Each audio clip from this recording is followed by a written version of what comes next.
Witam Państwa bardzo serdecznie. W moim najnowszym filmie opowiem Państwu o hitlerowskich miliarderach, którzy w czasach III Rzeszy dorobili się na przejmowaniu cudzych przedsiębiorstw, pracy robotników przymusowych z całej Europy oraz na zamówieniach dla niemieckiej armii. Dowiecie się, dlaczego obrali taką drogę i dlaczego nigdy ich z tego nie rozliczono. Poznacie również współczesne poglądy ich potomków. Jeśli spodoba się Wam mój film, udostępnijcie go znajomym, dajcie łapkę w górę, kliknijcie subskrybuj, a także wesprzyjcie mój kanał, za co z góry dziękuję. A złotymi patronami kanału są pan Andrzej Maciejewski z Alaski, Kancelaria Prawnicza Macieja Ordona w Chicago, a także pan Patryk Krupiński z Luksemburga.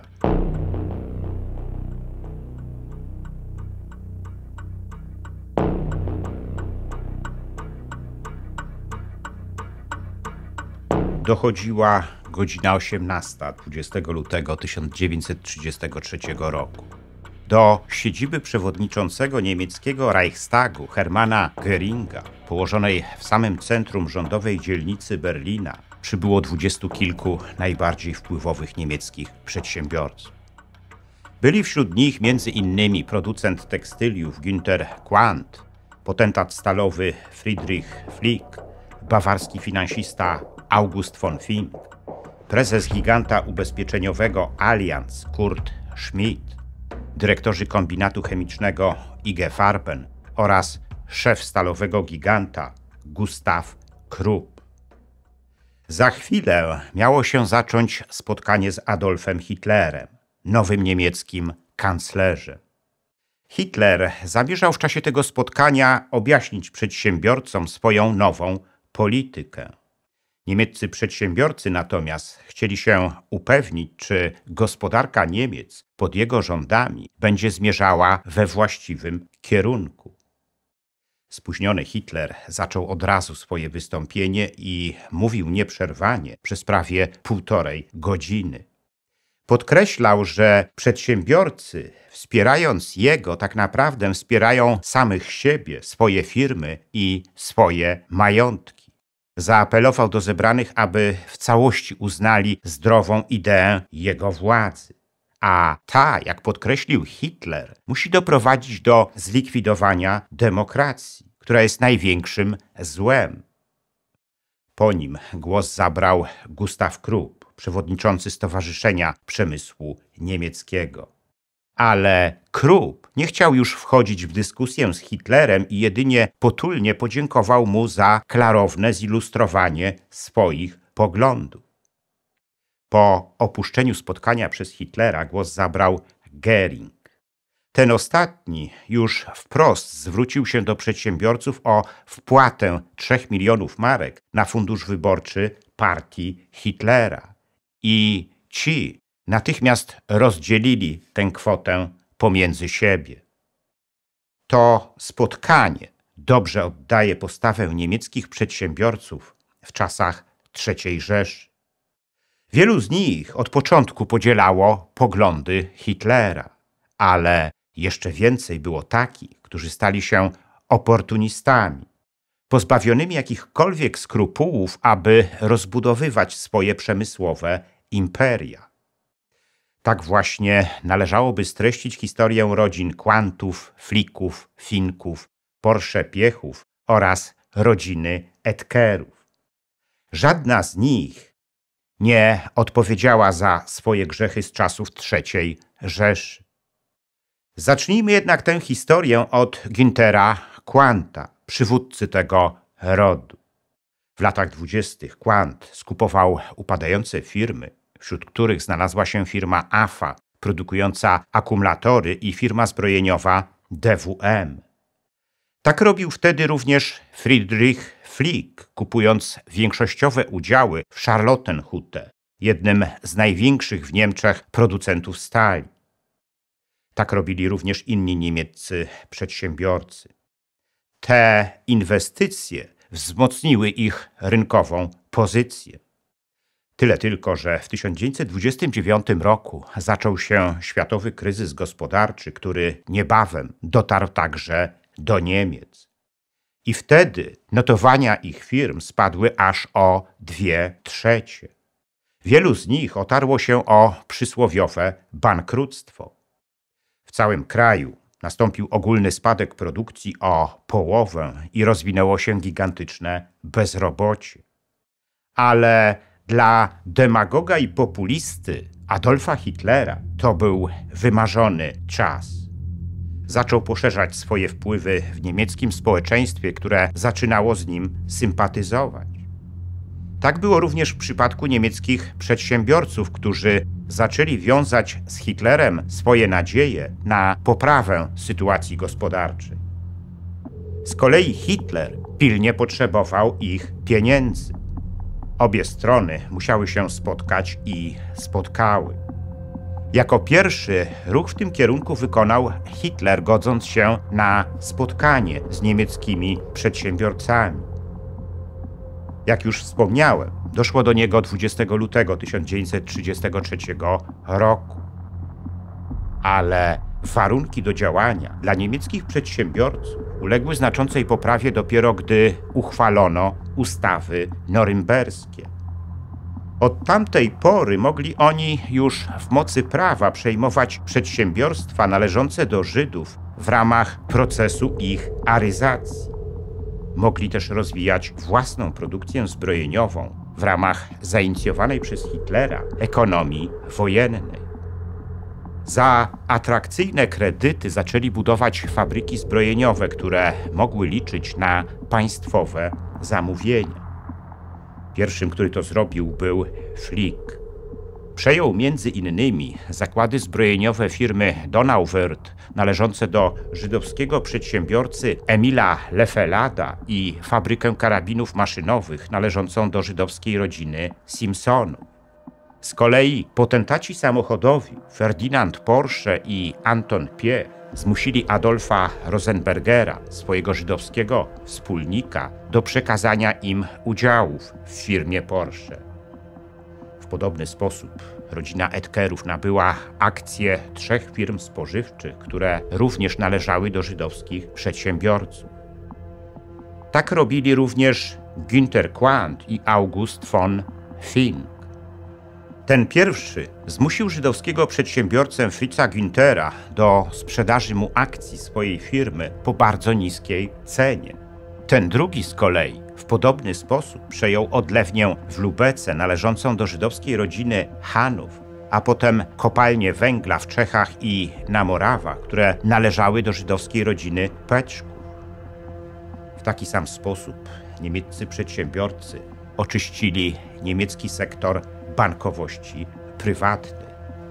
Tak stało się między innymi z bankiem braci Aufhäuserów, bankiem Willego Dreyfusa oraz wiedeńskim bankiem Rothschildów, które przejął August von Fink. Nic dziwnego, że firmy niemieckich przedsiębiorców w czasach Hitlera rosły błyskawicznie. Wielu z nich budowało również nowe fabryki. Tak było w przypadku Ferdynanda Porschego, który na polecenie Hitlera stworzył Volkswagena i zbudował jego fabrykę w Wolfsburgu. Dzięki niej Porsche stał się w III Rzeszy kimś, kim w Stanach Zjednoczonych był Henry Ford. Wprawdzie czasami dochodziło do drobnych zgrzytów w relacjach z hitlerowskim reżimem, ale zawsze kończyły się one pozytywnie dla niemieckich przedsiębiorców. Tak było w przypadku Quandta, który dla rozwoju swojego imperium zgodził się nawet na to, aby wychowaniem jego syna zajął się dr Józef Goebbels, nowy mąż jego byłej żony Magdy.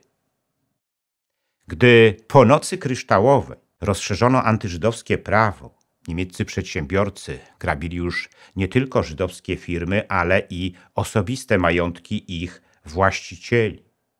Ofiarami tego stali się między innymi Karl i Ignac Peczkowie, którzy opuszczając III Rzeszę nie mieli już nic. Nowy rozdział dla niemieckich przedsiębiorców zaczął się wraz z wybuchem wojny.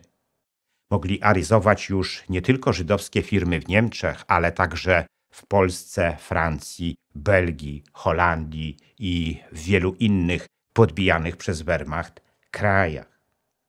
Günter Quandt sporządził nawet w tym celu swoją własną listę życzeń. Były na niej m.in. fabryki blach Hirschfelda w Strasburgu i Dreyfusa pod Paryżem oraz zakłady Cegielskiego w Poznaniu. We wszystkich fabrykach, które w czasie wojny zostały przejęte przez niemieckich przedsiębiorców, pracowali robotnicy przymusowi z całej Europy. Ferdynand Porsche w swojej fabryce Volkswagena w Wolfsburgu wykorzystywał tysiące polskich kobiet, niedożywionych i zmuszanych do niewolniczej pracy.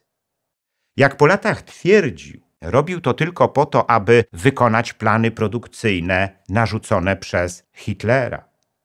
Z tego samego powodu Günter Quandt domagał się od urzędów pracy nowych Ostarbeiterów, jak nazywano robotników przymusowych z Polski i Związku Sowieckiego. Gdy zaczęło ich brakować, niemieccy przedsiębiorcy zaczęli korzystać również z więźniów obozów koncentracyjnych. Spośród prawie 12 milionów robotników przymusowych, jacy zostali ściągnięci do III Rzeszy, największymi ich beneficjentami były IG Farben, Siemens, Daimler-Benz, BMW, Krupp oraz firmy należące do Quandta i Flicka.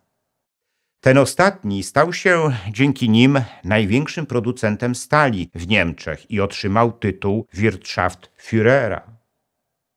Dzięki robotnikom przymusowym kwitły również firmy Edkera, które dostarczały niemieckiemu Wehrmachtowi produktów spożywczych. Gdy wojna dobiegała końca, wielu niemieckich przedsiębiorców ukryło się na terenie Bawarii, ponieważ wiedzieli już, że zajmą ją Amerykanie, po których spodziewali się przyjaznej dla biznesu polityki. Tak zrobił właśnie Günter Quandt. Ale okazało się, że Quandt był już na liście ludzi hitlerowskiego reżimu, których osądzić miał Międzynarodowy Trybunał Wojskowy w Norymberdze. Było więc jasne, że zostanie aresztowany, a jego firmy znajdą się pod amerykańską kontrolą. Tak było również z Flickiem, Porschem i Antonem Piechem, jego wspólnikiem.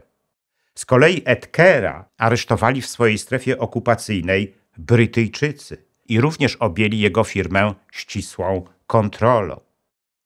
Wielu z nich znalazło się potem w alianckich obozach internowania.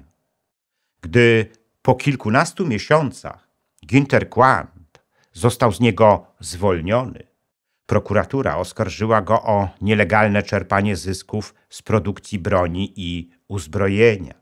Ale o dziwo nie przesłała jego aktu oskarżenia do Trybunału w Norymberdze. W ten sposób Günter Quandt uniknął odpowiedzialności. Tak naprawdę mógł zawdzięczać to zimnej wojnie, która ogarnęła Europę. Alianci zmienili wtedy swoją politykę okupacyjną. Generał Lucius Clay, gubernator amerykańskiej strefy okupacyjnej, nakazał, aby przejść od karania i rozliczeń do budowy niemieckiej samorządności. I to zalecenie bardzo szybko wprowadzono w życie. To właśnie dlatego aliancki sąd ostatecznie uznał Güntera Quandta jedynie zwykłym zwolennikiem nazizmu i nakazał mu pokrycie kosztów sądowych. Podobnie stało się z Augustem von Finkiem. Zaryzowane przez niego banki Dreyfusa i Rothschilda uznano za banki, które miały ochronę przed nazistami. Z kolei prezes Edkera, Richard Kasselowski, został gładko zdenazyfikowany przez wewnętrzną komisję denazyfikacyjną swojej firmy. Z zarzutów oczyszczono również Ferdynanda Porschego. Każdy z nich w czasie swojej denazyfikacji dysponował potężnym plikiem Persilscheinen, zaświadczeń potwierdzających ich apolityczną postawę w czasach III Rzeszy. Większość niemieckich przedsiębiorców, która wspierała reżim Hitlera, wyszła z powojennych rozliczeń bez szwanku. Trybunał w Norymberdze zajął się tylko Flickiem, Kruppem i szefami IG Farben, których skazał na kary od kilku do kilkunastu lat więzienia. Ale nigdy nie odsiedzieli oni tych kar w całości, ponieważ zostali wcześniej zwolnieni. Quandt, Fink, Flick, Oetker, Porsche stali się czołówką najbogatszych przedsiębiorców w powojennej Republice Federalnej Niemiec. Ale wtedy musieli jeszcze zmierzyć się z jednym problemem – roszczeniami ograbionych ofiar. Procesy w tej sprawie ciągnęły się latami i rzadko kiedy z pozytywnym skutkiem dla ofiar. Nawet Rosenberger, którego Ferdinand Porsche i Anton Piech zmusili do pozbycia się udziałów w firmie, nigdy ich nie odzyskał. Potomkowie niemieckich przedsiębiorców nadal nie widzą winy swoich przodków. Tak jest między innymi ze spadkobierczynią firmy Balsen, Vereną Balsen. Gdy w 2019 roku w czasie streamingowanej konferencji zarzucono jej, że bogactwo jej globalnej już dzisiaj firmy powstało z kradzieży i niewolniczej pracy robotników przymusowych w czasach III Rzeszy, skwitowała to słowami: to wszystko wydarzyło się przed moim urodzeniem, a poza tym płaciliśmy robotnikom przymusowym takie same pensje jak Niemcom i traktowaliśmy ich bardzo dobrze. Firma Balsen nie musi czuć się winna. Nie ma ku temu żadnych powodów.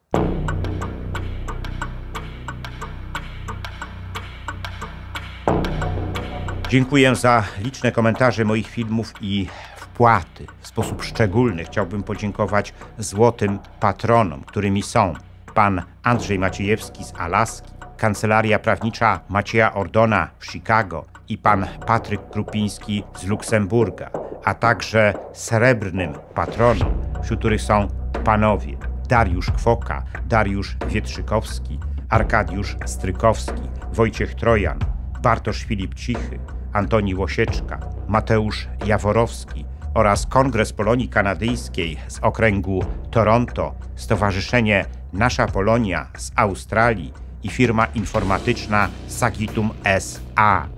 Dziękuję również pozostałym patronom, gdyż każda kwota wsparcia jest dla mnie ważna. Zachęcam wszystkich do wspierania mojego kanału, co pozwoli na jego dalszy rozwój. Teraz można to zrobić nie tylko przez Patronite.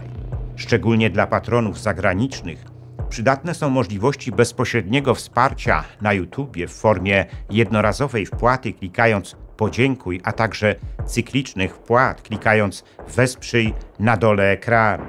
Wpłat można też dokonywać przez PayPal oraz bezpośrednio na moje konto bankowe, którego numer widzicie teraz na ekranie. Więcej informacji na temat wspierania kanału na różne sposoby znajdziecie w opisie pod filmem.